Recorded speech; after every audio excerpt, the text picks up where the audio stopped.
안녕하세요. 부산부동산 서디입니다. 8월 25일 1일 브리핑 해보도록 하겠습니다. 3억 빛이 2.5억 하락, 사망 골든뷰 센트럴파크 3.5억 하락, 서울이나 수도권에 7억 8억 한다는 이야기 들으면 야, 그들의 충격은 굉장하겠구나 싶지만 하락 비율로 따지면 별반 차이가 없습니다. 근데 충격은 수도권 쪽이 더 클 겁니다.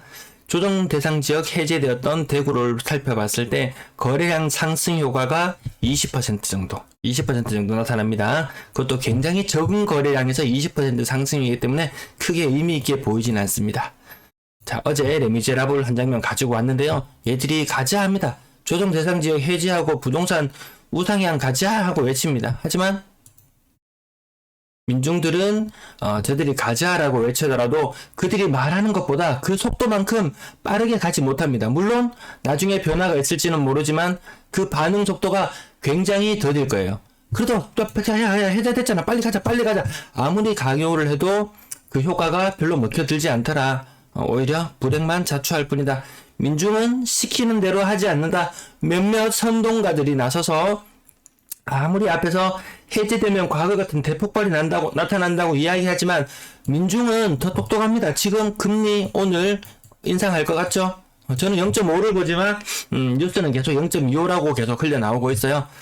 이 충격이 좀 빨리 왔다가 빨리 차라리 지나가고 조정하고 지나가야 되지, 자꾸 부실을 더 키우는 그런 효과가 나타나게 되면 나중에 더 큰 붕괴가 일어날지 모릅니다. 금리나 세계 경제 상황이나 인플레이션이나 민중들도 지금의 공기를 다 감지합니다.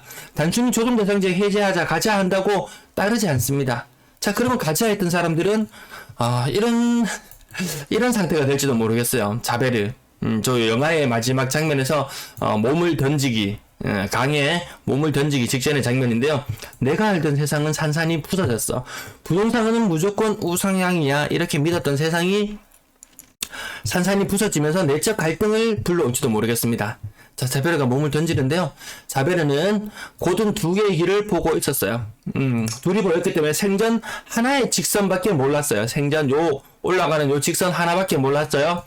그런데 갑자기 어느 날 보니까 이런 직선이 또 하나 보이더라는 거죠. 그리고 공포심에 떨게 됩니다. 그리고 이것은 가슴을 내는 듯한 고뇌였는데 그 두 개의 길이 서로 상반되다. 하나는 올라가고 하나는 내려온다. 그 두 개의 직선 중 하나는 다른 것을 용납하지 않고 있지 않다. 전혀 다른 방향을 가리키고 있다. 그 둘 중 어느 것이 진실한 것이었을까? 어느 것이 정답인지는 모르지만 지금 아무튼 심각한 내적 갈등을 불러일으키고 있는 것 같습니다. 자베르가 느꼈던 최고의 불안은 바로 이것으로 끝납니다. 확실성의 소멸. 무조건 우상향이야. 이것이 소멸되는 순간 심적 고통, 내적 고통, 그에 따른 자산의 손실까지 따라온다면 이루 말할 수 없는 아픔이 뒤따를 수도 있을 것 같습니다. 자, 매도 물량, 임대 물량 보시겠습니다. 매도 물량 오늘 목요일 근래 들어서 대폭 감소하는 현상이 나타나요. 거의 화요일 증가하는 폭, 수요일 증가하는 폭, 그러면 하루치의 증가분을 반납할 만큼 목요일날 요 현상들이 한 두어 달 전부터 나타나기 시작했어요. 네. 그래도 여전히 매물은 많다. 전세 물량 소폭 감소, 월세 물량 소폭 감소. 자, 이 오르는 활처럼 휘어서 오르는 이 상태 계속 지속되고 있습니다. 변함없습니다. 2만 건 이상의 임대 물량이 있고요. 매매 거래량 보시면 50건, 신고가 6건. 이 와중에 신고가 나온다는 게 대단하죠. 이제 남은 거래 일수가요. 5일 정도 남았거든요. 5거래일 동안 50건의 신고 절대로 나오지 않아요. 많아봐야 30건. 그 말인즉슨 지금 7월의 거래량은 1월의 거래량보다 더 적다. 자, 지금 그럼 1250건 선에서 마무리한다고 해볼게요. 그러면 규제지역 해제했을 때 대구에서 나타나는 현상이 거래량이 20% 상승하는 효과가 나타났어요. 그럼 1500건 정도의 거래가 되거든요. 그러면 올해 대선 이후에 2000건 이상의 거래량으로 늘어나기도 했었는데 안 늘어난다는 거예요. 물론 과거에 부산은 조정 대상 지역 해제되고 대폭발했던 그런 시기를 기억하기 때문에 지금 그나마 버티고 있거든요. 근데 거래량이 증가하지 않는 그 현실을 가보지 않은 새로운 고든 길을 하나 만나게 된다면은 굉장한 충격, 더 빨리 무너져 내릴 수 있다. 대구가 오랫동안 장기간에 걸쳐서 서서히 무너져 내렸지만 부산은 그 낙폭을 더 키워가 버릴 수 있다. 그러면 정말 대응은 힘들어지는 시점으로 갈 수 있습니다. 자, 직거래도 지금은 좀 받아줘요. 시간이 가면 갈수록 직거래도 받아주는 사람이 줄어든다는 걸 말씀드리고 싶고요. 6월 달에는 일평균 신고되는 것이 하루에 60건 정도 신고되었어요. 그리고 7월 방송할 때는 48건 정도, 지금은 35건이에요. 지금 일평균 35건, 거래량이 굉장히 많이 위축되고 있다. 살아나봐야 요 정도입니다. 하루에 한 48건, 48건 거래되면 48건 정도 거래되면 뭐 분위기 굉장히 안 좋거든요. 근데 그것도 한두 번 되다 보면 야 이거 효과 없네, 이런 실망감이 자리 잡게 되면 더 심한 현상이 나타날 수 있습니다. 3빛이 14억 3천까지 갔던 것이 2.5억 하락해서 11억 8천. 요 하락 비율 20%도 안 되거든요. 그럼 얼마 안 되는 거예요. 하락 비율은. 사망 골든뷰 센트럴파크 10억 9천까지 갔던 것이 3억 5천. 이거 30% 하락해서 7억 4천 되었고요. 계급역, 금강, 펜테리움, 더 스퀘어 아파트 요거 20% 정도 하락하는 모습, 연지자이 20% 정도, 강변뜰한채 20% 정도, 20% 정도 하락하는 모습들 나타나고 있고요. 부산역 삼성 그린코아, 더시티 요 2021년 아파트잖아요. 지금 팔면 세금도 좀 많이 내야 되잖아요. 나중에 비과세로 정리할 수 있으면 훨씬 더 좋은 물건임에도 불구하고 이런 것들도 시장에 매물로 나오고 거래가 된다는 것. 그 1, 2년 전에는 이런 현상 없었잖아요. 무조건 2년 풀로 채워야 된다. 신축했는 아파트 들어가서 살고 싶어도 물건이 안 나와요. 왜? 세금 때문에 일반적으로 팔지 않는데 파는 현상들도 나옵니다. 20, 20, 20, 30 이런 숫자들 유념해서 보실 필요가 있고요. 이 와중에 신고가로 사는 사람들이 있다 해도 사호롱알제 84제곱미터 조금 특이한 게 사하구, 네, 뭐, 이렇게 나타나는 현상들도 있습니다. 그리고 오래된 아파트, 올라가는 경우도 있고요. 좀 고층임에도 불구하고, 저는 이 부분들은 이해하지 못하겠습니다. 태양 아트빌, 네, 소규모 아파트들도 가격 올라가는 현상들 있다. 간혹 가다가 매입을 하면서 올라가는 경우들도 종종 있긴 해요. 또 사람들이 잘 속는 게, 외지인 매입 비중이 높아지면은 야 딴 지역에서 와서 살려고 하나 싶어가지고 그 물량 수치를 근거로 들이대는 경우도 있는데요. 대구에서 일어나는 외지인 매수의 대다수를 보면은 오래된 빌라라든지 뭐 그런 것들 있잖아요. 그런 것들 부수고 새로 짓기 위해서 외지에 있는 시행사들이 물건을 매입했는 것이 외지인 매수 그 수량으로 잡혀가지고 야, 왜 외지인들도 사는데 뭔가 호재가 있는 게 아닐까 하면서 또 인근의 물건들을 사면서 가격을 상승을 그렇게 유도하는 경우도 있어요. 그런 경우도 속지 말아야 되는 경우 중에 하나입니다. 자, 지금 세 번째 페이지로 내려왔는데 3억대 거래가 이제 거의 마무리되어 갑니다. 지금 10% 정도 할인돼서 산다 고점 대비, 이러면은 금방 뒤통수 맞을 수 있습니다. 사자마자 바로 가시방석에 앉는 그런 경우가 생길 수가 있습니다. 금호 어울림 고점 대비 30% 정도 하락하는 모습 보여주고 있고요. 3억 이하의 거래로 바로 떨어졌는데 20% 10% 가격만 재빠르게 대충만 짚고 넘어갈게요. 앞부분의 내용이 길어지면 뒷부분은 좀 짧게 하고 넘어가도록 하겠습니다. 이 와중에 신고가 대단하다. 대단합니다. 대구에 지금 오늘 신고가 한 건도 없었거든요. 어제도 신고가 한 건도 없었어요. 이런 날들이 생긴다는 거죠.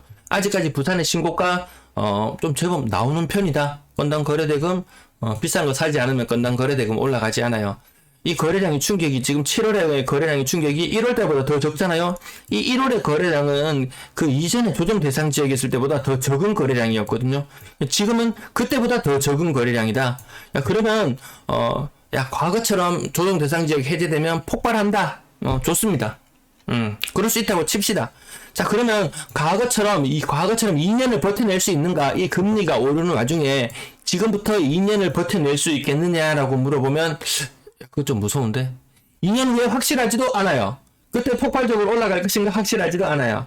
지금 규제 해제해달라고 막 이렇게 소리 치시는 분들, 지금 이런 것들 다 해제해놓고 나면 나중에 상승 탄력 전혀 못 받습니다. 지금 당장 자기가 어떻게 살짝 좋아 보려고 하지만 장기적으로는 더 부동산 시장에는 악재로 작용할 수 있다. 3억 미만 비중이 올라가는 가운데 6억 이상 안 산다. 돈 있는 사람들 안 산다. 10억 이상 부자가 많으면 뭐해? 안 사는 걸. 부산 분들, 부산 출신의 어떤 40대 분이, 일본으로 가서 생활하는 모습이 나와요. 리틀조, 빅조라는 것. 일본의 주택은 어떨까? 일본 중산층은 어떤 삶을 살고 있을까 그 관심 때문에 저는 뭐 부동산 유튜버들 하는 거 그런 건 보진 않아요. 그런 걸 방송을 보면 괜히 그 말들을 제가 따라하게 될까봐 보지는 않는데요. 리틀조 빅토라는 이 구수한 부산 사투리 사용하시는 분 일본 가서 생활하는 모습 나오는데요. 그 일본의 집값이라든지 아니 일본 직장인의 월급이라든지 이런 부분들 나와요. 나름 좀 재밌게 보고 있습니다. 그래서, 아이고, 제가 지금 잠시 방향을 잃었습니다. 어쨌든 요거, 기회가 되시면, 야, 한번 보시라. 재밌더라. 네. 그 중소기업 다니시는데, 뭐, 3년차 직장인의 월급 이런데 막 180만원 이래요. 180만원. 이 월급 보고는 정말 못 산다. 이 사람도 이렇게 이야기를 하더라고요. 근데 집값은 정말 터무니없이 높다. 아마 부산 지금 댓글 다시는 분들이, 그런 공감은 많이 해주세요. 소득 대비 너무 올라버렸다. 부산 어제 보니까 소득 발표되는 것이 있던데 부산의 소득도 그렇게 높지 않다. 대구하고 도찐개찐이다. 독인개긴이다. 뭐 이렇게 이야기할 정도입니다. 분양권 거래량 7건 중에 신고가 1건 나왔고요. 지금 아는 사람이 그나마 좀 받아줘서 버티는 형국. 안중에 안 받아준다고 했습니다. 힐스테이트 이진 베이시티 아파트 84제곱미터 6억 3,900 44층이에요. 44층. 야, 이거 그러면 별로 가격 뭐 방향이 어떻고 층이 어떻고 이야기하는 사람들 입이 쏙 들어갈지는 모르겠어요. 자, 비싼 거는 2억 정도 하락하는 모습이었고요. 힐스테이트 4역 고점 대비 1.5억 1.5, 2 이런 숫자들 높은 가격에 샀는 사람들 일방향 한방 자베르처럼 한 방향만 봤던 사람들 또 다른 방향을 보는 순간 기함하죠. 84제곱미터 부산 오션시티 프루지오 4억 초반 부산 오션파라곤 가격도 고점 대비 1억 1.85. 야, 입주도 하기 전에 이런 충격. 야, 정말 가시방석에 앉은 느낌이 들 듯 합니다. 전세 거래량 101건 중에 11건. 전세 거래 절벽. 아파트 매매 거래 절벽보다 더 무서운 건 전세 거래 절벽입니다. 이건 아파트 매매 거래량이 줄어드는 것보다 2배, 3배의 충격이 있습니다. 오늘도 방송이 길어질 것 같아서 그 부분 다음에 또 말씀드리도록 할게요. 오늘 큰 폭으로 떨어지는 모습은 많이 보이지는 않네요. 이 와중에 신고가. 분위기가 좋은 듯 하지만 신고가 비율 지금 앞부분에 상당히 많이 노출되었지만, 코로나를 겪건 경제 위기를 겪건 여유 있는 사람들은 늘 여유 있어 왔다.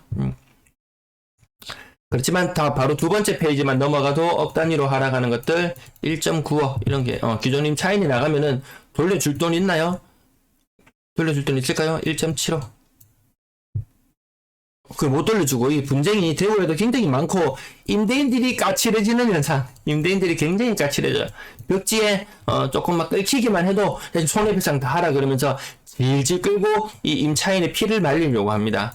그러면 과거 같았으면 임차인들이 그런 일들을 몇 번 겪고 나면, 야, 더러워서 집 사야 되겠다 하고, 홧김에 막 샀는데, 막 화는 막 끌어올라요. 근데, 화는 막 끌어오르는데, 이 금리를 보니까, 좀 이렇게 되는 경향이 있더라는 거죠. 그래서 야, 없는 사람들끼리 임대인 중에서도 사실은 갭 투자나 뭐 이런 것들 해가지고 진짜 이 여유 있는 임대인은 집에 뭐 고장났다 그러면은 아유 고치세요 그러고 돈 바로바로 보내줘요. 바로바로 싸줘요. 근데 정말 없이 있는 임대인이 없는 사람을 더 괴롭히는 경향이 있어요. 그냥, 심지어는 겨울에 보일러가 고장 나가지고, 보일러 메인 컨트롤러? 그게 고장이 나가지고, 보일러 작동이 안 돼가지고, 임차인이 임대인에게 전화를 했어요. 임대인님아, 우리 집에 지금 보일러가 안 되는데 어떻게 좀 해봐라 그러니까, 아니, 난 모르겠다. 지금 먹고 죽을라 해도 돈 한 푼도 없다. 네가 뭐, 고쳐가 살든지 뭐, 알아서 살아라 하면서, 막 이런 적반하장식으로 나오는 이런 경우들도 지금 점점 더 많이 생길 확률이 높아집니다.